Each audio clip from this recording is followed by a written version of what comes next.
इंदौर जिले में किसानों और भूस्वामियों की वर्षों पुरानी समस्याओं को जड़ से खत्म करने के लिए राजस्व विभाग ने 16 जून से 31 जुलाई 2025 तक विशेष राजस्व महाअभियान चलाया। इस अभियान के तहत 31 मई 2025 तक के 100% लंबित प्रकरणों को निपटाने का लक्ष्य रखा गया था और ये लक्ष्य पूरी तरह सफल रहा। राजस्व से संबंधित नामांतरण, बंटवारा, सीमांकन, बटांकन, रास्ता विवाद, कब्जा विवाद और अभिलेख दुरुस्ती जैसे मुद्दों पर जोर दिया गया। कुल मिलाकर इन 7 श्रेणियों में कुल 11,904 प्रकरणों का निराकरण कर दिया गया। खास बात यह है कि अगर कोई नागरिक यह साबित करता है कि 31 मई 2025 से पहले दर्ज कोई प्रकरण अब भी लंबित है, तो उसे 5,000 की प्रोत्साहन राशि दी जाएगी।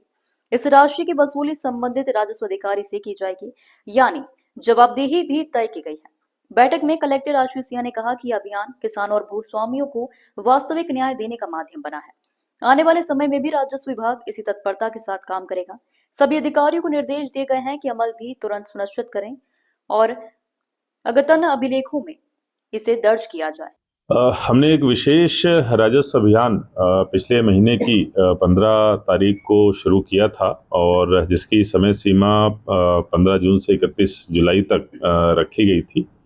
और उसमें हमने लक्ष्य रखा था कि 31 मई तक जितने भी हमारे राजस्व के प्रकरण प्राप्त हुए हैं सभी का 100% निराकरण सुनिश्चित किया जाएगा। आज इसकी समीक्षा की गई है और समीक्षा में ये पाया गया कि हमने विगत 1.5 महीने में 15 जून से लेकर अभी तक नामांतरण के लगभग 5,000 प्रकरण, सीमांकन के लगभग 2,500 प्रकरण, जो बटांकन है उसके लगभग 2,000 प्रकरण और इसी तरीके से अभिलेख दुरुस्ती, रास्ता विवाद और अन्य जो कब्जे वाले विवाद के हैं उसके अन्य सैकड़ों प्रकरण हमने निराकृत किए हैं। और कल की तारीख तक हमारे पास कोई भी ऐसा एक भी प्रकरण शेष नहीं रहेगा जो 31 मई से पहले का हो, जो हमारा बंटवारा, सीमांकन, नामांतरण, कब्जा विवाद, इसके अलावा रास्ता विवाद, इन जो 5 कैटेगरीज में आता हो, इन सभी प्रकार के जो प्रकरण हैं और 31 मई से पहले के हैं वो सभी 100% हमारे निराकृत हो जाएंगे।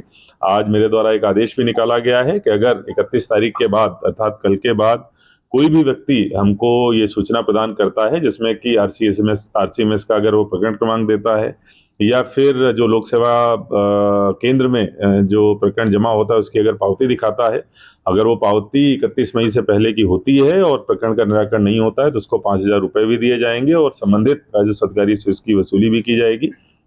ये आदेश मेरे द्वारा आज निकाला गया है। मुझे लगता है ये पहला ऐसा अभियान होगा जिसमें 100% हमने प्रकरण निराकृत किए हैं और 2 महीने से पुराना कोई भी प्रकरण हमारे पास में इन कैटेगरीज में लंबित नहीं है।